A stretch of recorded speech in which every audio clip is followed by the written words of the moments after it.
I did a video a while back called "The World Changed Today," and no one batted an eye. If you haven't seen it, go back and take a look. January 30th was the date. It was the date that the World Health Organization, you know who,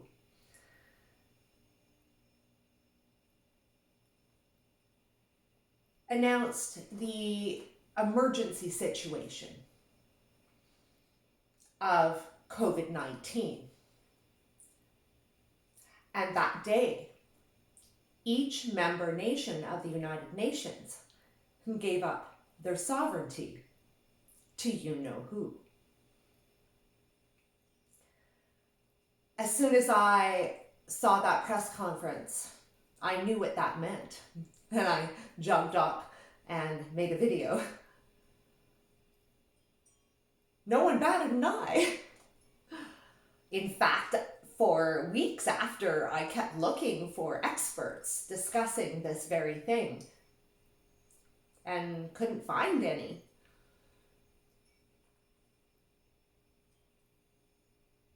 Except for people that were responding to my video and my posts, and then friends who came forth talking to me about this.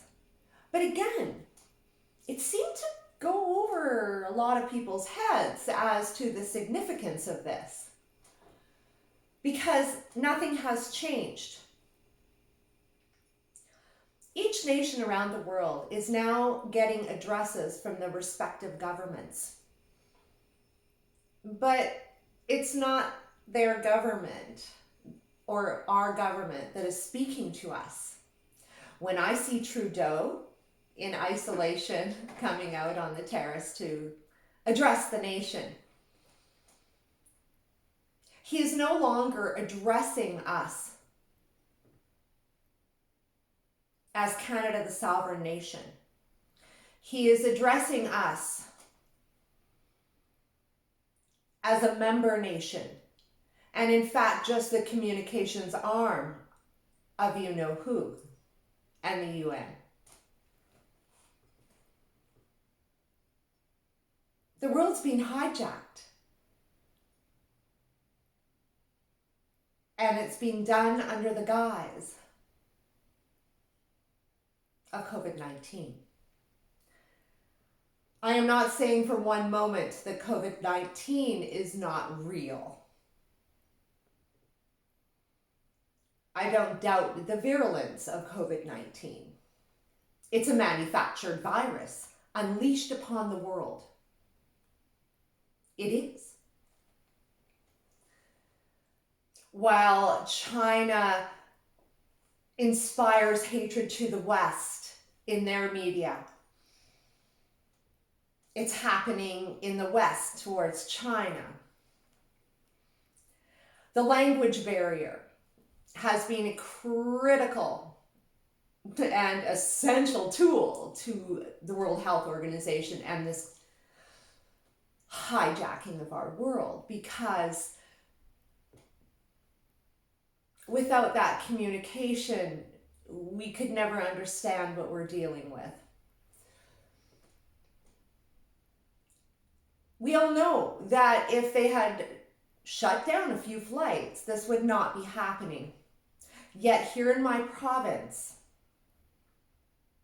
and around the world, we are all going and getting ready to go into martial law. Tonight, Trudeau will discuss closing provincial highways with our premiers of Canada, and the possibility of the introduction of the War Measures Act. The War Measures Act. Our country is huge. And from what I see, people are absolutely honoring this. I live in Regina, so it's a small city. And in a 10K walk yesterday, I didn't pass a single soul. It would be super easy to avoid anybody, just cross the street. In the grocery store, it was debilitating for me the first day. The energy, people were so scared. You could feel it, distrustful of each other.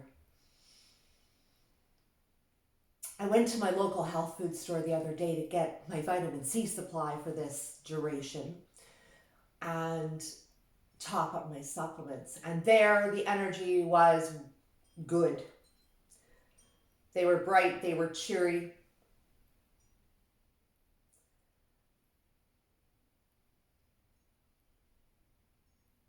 What is happening to us is a psychological operation.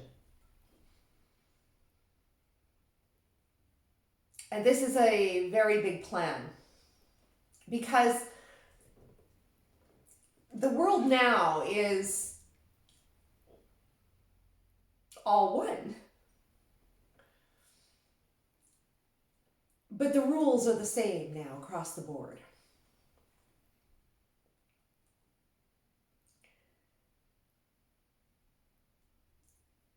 We are going inside and being isolated, yes, from a virus,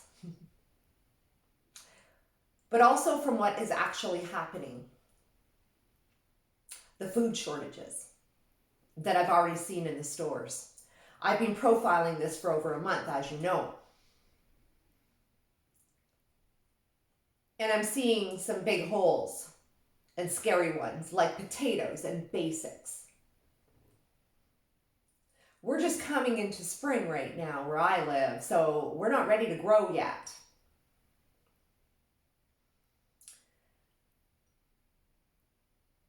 This food shortage started last year.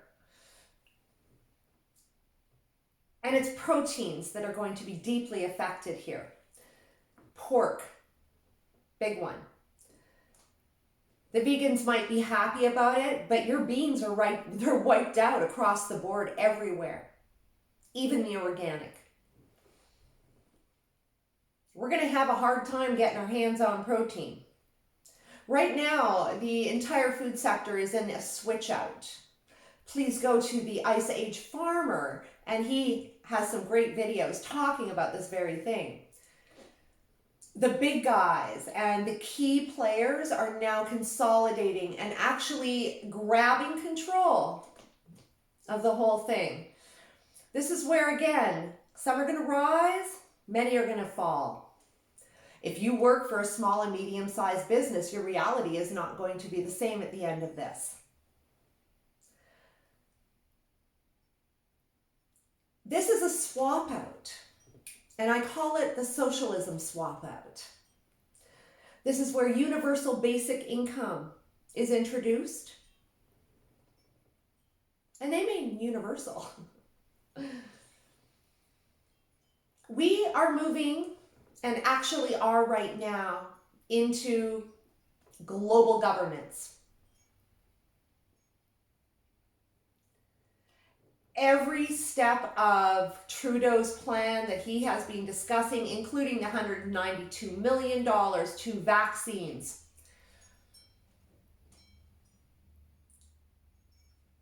It's all part of the UN plan for vaccines, the Bill and Melinda Gates Foundation and their mandate for vaccines.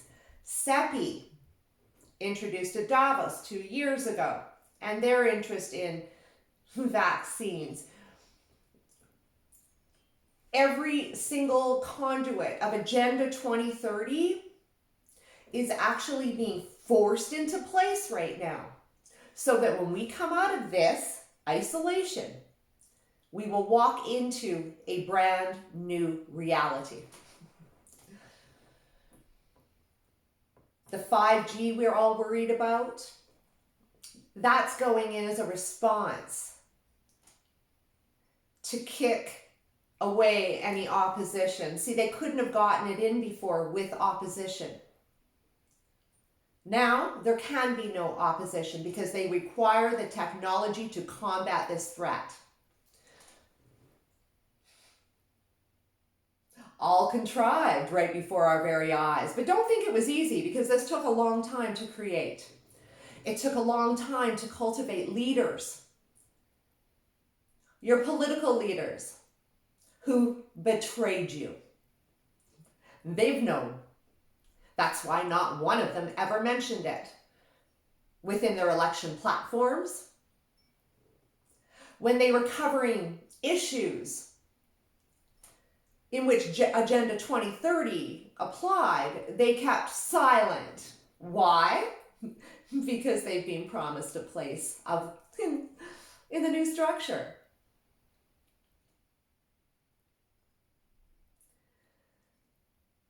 We've been betrayed as citizens around the world. We have. And we are now part of a global structure, which is why Canada is being addressed as all one, when in fact our landscape is incredibly different region to region. We do not have the same dynamic, for example, in Regina, Saskatchewan as in Toronto, Ontario.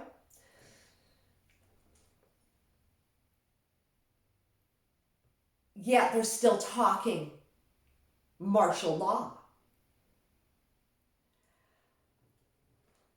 I'm watching as Google Project Loon balloons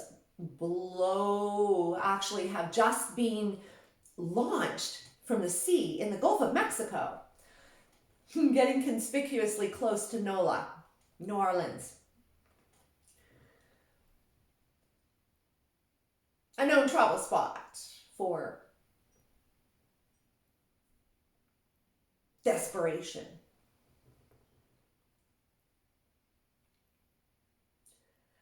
These balloons are used to restore internet connectivity. So it's interesting that they're flying in that region. I also spotted a whole new fleet of airplanes last night on my on my flight radar 24.com. I've been on this service forever. I'm, again, a bit of a geek.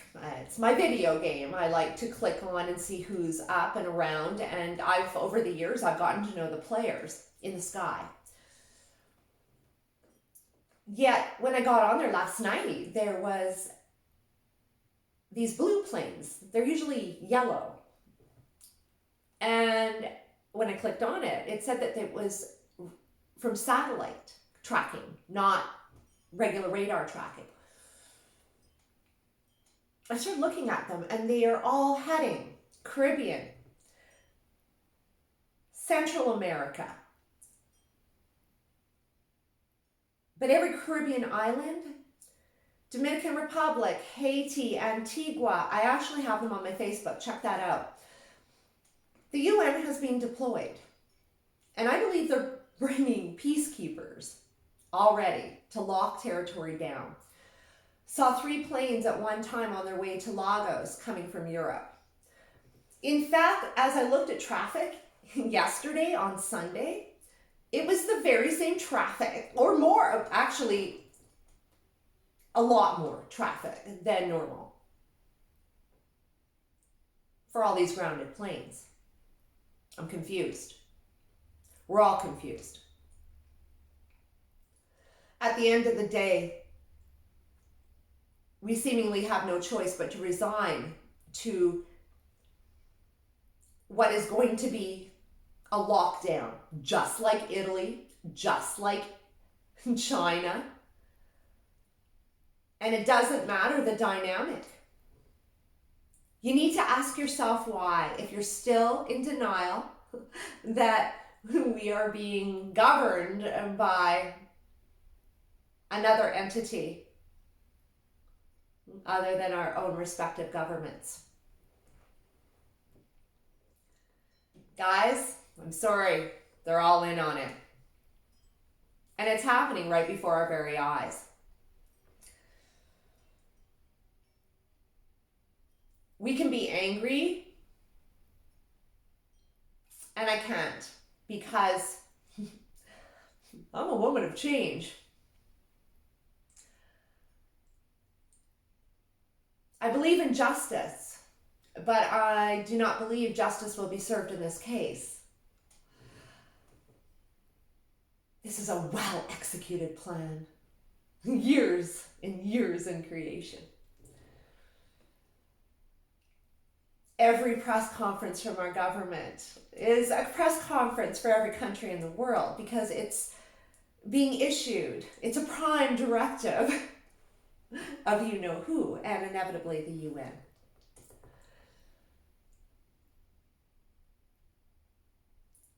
There are many things to discuss as to how they hijack the world. But you gotta know that the one person that intersects with all of it is Bill Gates. And he is involved in every aspect of this hijacking of our world. Every intersect of Agenda 2030 is Bill Gates. It's absolutely amazing. In any case, the world is a changing, and we have to change with it. This is not the time to be stuck in who you used to be. And if you ever had aspirations of changing your dynamic, of saying screw it and doing what you always wanted to do, giving caution to the wind, this is the time, really, because this lockdown, although unjust, is going to be deeply transformative to all of us. We can either have anger through it, or we can turn that frown upside down and embrace the new reality upon us. There's going to be a lot of things that we don't accept. But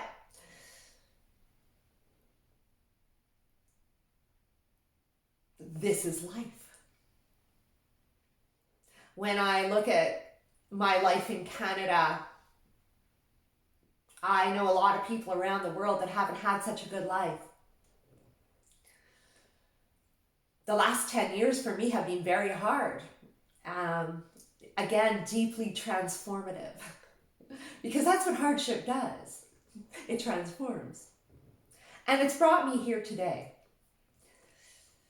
I've changed my life many a time. And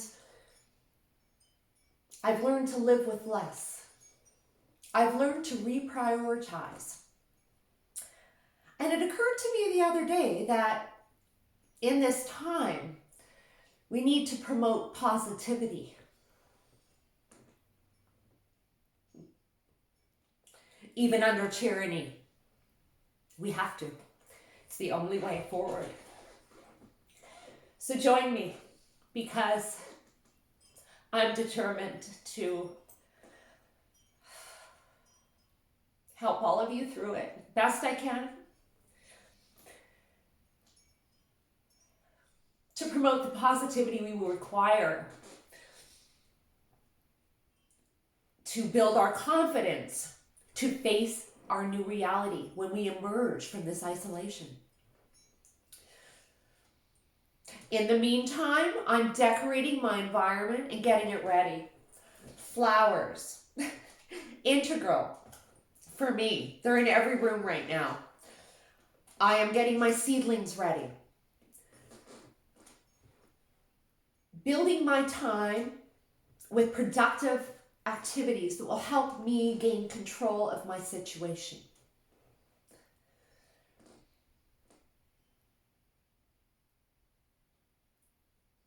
We will never look at life the very same way. Yet this time around the globe, we're all going to experience this together.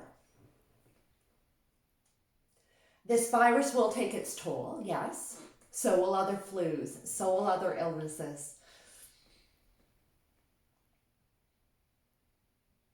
And one day, we will all tell our descendants, if we have any,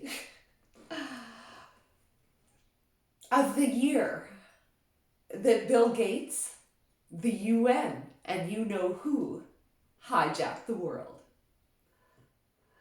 I would love to have you subscribe. This is going to be a journey, and this is the time to connect, not disconnect. Follow me on Facebook and Instagram. And here's to the dawn of a new day.